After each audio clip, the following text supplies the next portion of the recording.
पीठे सुरपूजिते शङ्खचक्रगदाहस्ते महालक्ष्मी नमोऽस्तुते।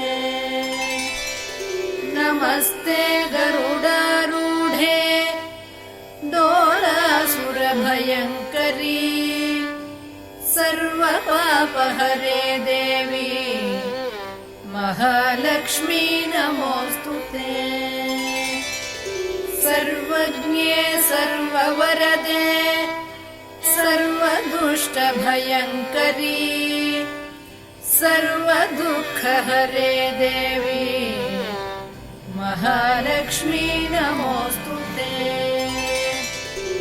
सिद्धिबुद्धिप्रदे देवी भुक्तिमुक्तिप्रदायिनी मन्त्रमूर्ते सदा देवी महालक्ष्मी नमोऽस्तुते।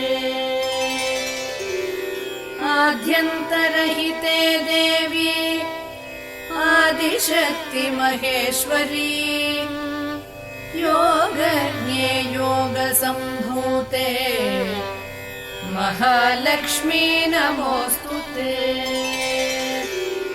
स्थूलसूक्ष्ममहारौद्रे महाशक्ति महोदरे महापापहरे देवी महालक्ष्मी नमोऽस्तुते।